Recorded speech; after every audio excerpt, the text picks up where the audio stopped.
Bonjour à toutes et à tous. Aujourd'hui, on va s'intéresser à la Seconde Guerre mondiale. Mais pas juste comme un conflit classique entre pays. Non, on va l'aborder sous un angle bien plus terrible, bien plus total. Celui d'une guerre d'anéantissement. Et pour commencer, on va pas parler de date, non. On va commencer avec un chiffre. 60 millions. C'est le nombre de morts estimés pour ce conflit, le plus meurtrier de toute l'histoire de l'humanité. C'est un chiffre qui, franchement, donne le vertige et qui nous plonge tout de suite dans l'ampleur de la tragédie. Alors, au cœur de cette guerre, on a deux camps qui s'affrontent, deux grandes alliances. D'un côté, ce qu'on appelle les puissances de l'Axe, avec l'Allemagne, l'Italie et le Japon. Et de l'autre côté, bien sûr, les alliés, dont les poids lourds sont le Royaume-Uni, l'URSS et les États-Unis. Bon, première partie, un conflit planétaire. Pour bien comprendre ce que cette guerre a de si particulier, il faut d'abord réaliser à quel point elle était immense. Vraiment, un conflit à l'échelle du monde entier. En fait, cette guerre, elle s'est jouée sur deux théâtres d'opérations principaux. Il y a l'Europe, évidemment, c'est souvent de ça qu'on parle le plus, mais il ne faut surtout pas oublier le Pacifique. Là-bas, une autre guerre, tout aussi terrible, faisait rage, lancée par le Japon impérial et ses ambitions de conquête en Asie. Passons maintenant aux grandes phases militaires, parce que sur 6 ans de conflit, les choses ont énormément changé. On est passé d'une domination quasi totale de l'Axe à sa défaite complète, un vrai retournement de situation. Si on regarde l'Europe, on peut vraiment voir deux temps. D'abord, entre 39 et 42, les victoires de l'Axe. L'Allemagne et ses alliés semblent inarrêtables. Ils avancent partout très vite. Et puis, il y a le tournant, le vrai point de bascule, Stalingrad en février 1943. À partir de là, la machine de guerre alliée se met en marche pour de bon. Une longue reconquête qui va nous mener jusqu'au débarquement en Normandie et finalement à la capitulation allemande le 8 mai 1945. Pendant ce temps, dans le Pacifique, la fin du conflit est bien différente. Les Américains mènent une reconquête longue et très dure, île après île, face à une résistance japonaise absolument fanatique.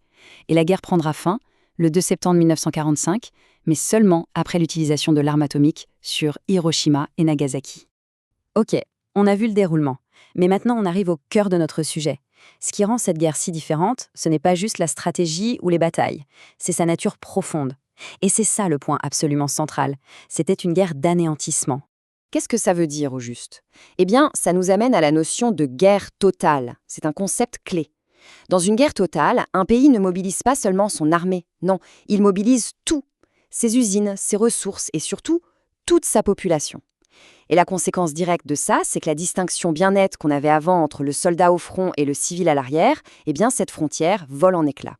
Et donc, les civils ne sont plus de simples dommages collatéraux. Ils deviennent des cibles stratégiques. On l'avait déjà vu avant même le début officiel de la guerre, avec le bombardement de Guernica. Et pendant le conflit, ça n'a fait que s'amplifier.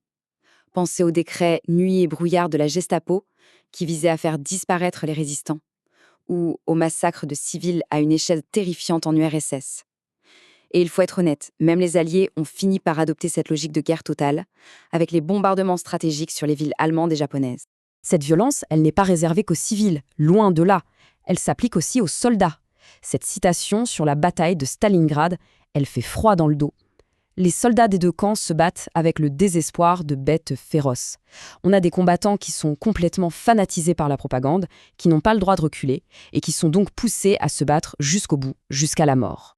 Et l'exemple peut-être le plus extrême de cet engagement total, on le trouve dans le Pacifique, avec les pilotes kamikazes. C'est quelque chose d'assez inimaginable. Des pilotes qui se sacrifient délibérément, qui transforment leur propre avion en missile pour s'écraser sur les navires ennemis. C'est l'idée du soldat arme, du soldat à usage unique, poussé à son paroxysme. Mais cette logique d'anéantissement, elle va atteindre son point culminant, son horreur absolue, dans un projet bien spécifique, le génocide. Un génocide planifié, organisé, presque industriel, des populations juives et tziganes d'Europe. Et ce qui est terrifiant, c'est de voir à quel point le processus était méthodique, froid. Ça commence par une idéologie, l'antisémitisme nazi. Ensuite, on passe à l'enfermement. On parque les gens dans des ghettos. Troisième étape, l'exécution directe, la Shoah par balle, avec des commandos qui massacrent des villages entiers. Et enfin, l'étape ultime, l'industrialisation du meurtre. Ce que les nazis ont appelé la solution finale, avec la création des camps d'extermination. Le mécanisme même de ces camps de la mort montre une déshumanisation totale. Les gens arrivent dans des trains, et là, sur le quai, il y a la sélection. En quelques secondes, on décide qui va vivre et qui va mourir. Celles et ceux qui sont jugés inaptes au travail sont envoyés directement dans les chambres à gaz. Les autres, les aptes, sont condamnés aux travaux forcés, à mourir d'épuisement. C'est un système, un mécanisme froid et calculé, conçu pour tuer en masse et même pour effacer les preuves. Alors, une fois l'horreur passée, une fois la guerre terminée, vient le temps du bilan et de la mémoire. Comment est-ce qu'on fait le compte et comment est-ce qu'on se souvient de tout ça? Et le bilan humain, les chiffres sont tellement énormes qu'ils en deviennent abstraits. On parle de 60 millions de morts au total, et la majorité c'était des civils. Dans ce total, il y a le génocide des Juifs, la Shoah, avec environ 5,1 millions de victimes. Et il ne faut pas oublier le génocide des Tziganes, qui a fait des centaines de milliers de morts.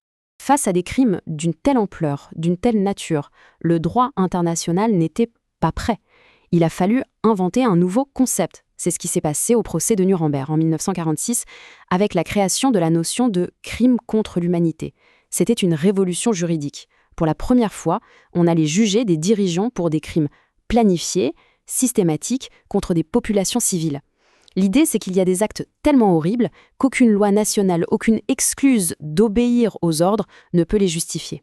Et tout ça, ça nous laisse avec une question qui est toujours d'actualité. On parle beaucoup du devoir de mémoire, on dit qu'il faut se souvenir pour que plus jamais ça. Mais au fond, qu'est-ce que c'est? Une simple promesse, un vœu pieux? Ou est-ce que c'est un combat de tous les jours, un combat permanent pour ne pas oublier et ne pas répéter les mêmes erreurs? La question, bien sûr, reste entièrement ouverte.